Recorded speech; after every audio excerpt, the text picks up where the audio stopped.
Ayan, finding wisdom. Sa Proverbs 2 verse 2.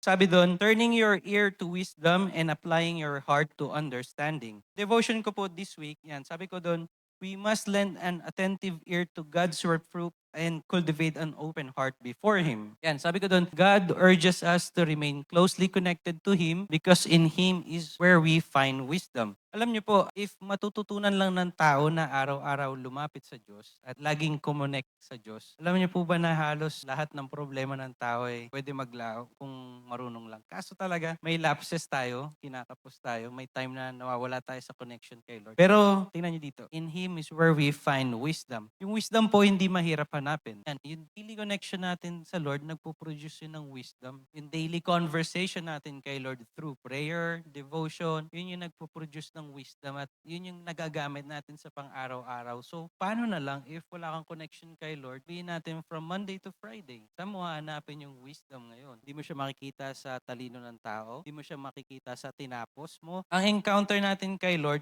sabi ko po dito, our encounter with the Lord should be constant and consistent. Araw-araw tayong inaatake ng worry, so bakit hindi natin araw-araw hinahanap si Lord? Ang kaaway ba nagde-day off para buryuhin yung isip mo? Hindi. Araw-araw. Minsan paggising mo pa lang, nakikita mo pag magulo yung bahay, nakikita mo pag walang pagkain. Di ba? So nandun na yung worry. So kung ang kaaway hindi nagde-day off sa pag-atake sa isip natin, bakit kaya ang mga Christian hindi araw-araw kumukonek kay Lord? Tapos nagtataka tayo ba't may problema tayo? Nagtataka tayo ba't ang bigat-bigat ng isip natin, ang bigat-bigat ng pakiramdam natin? So if yung kaaway hindi nagde-day off, we should be consistent. Dapat lagi tayo nakakonect kay Lord. Umulan, umaraw, may simba, walang simba, we should have a special time with the Lord.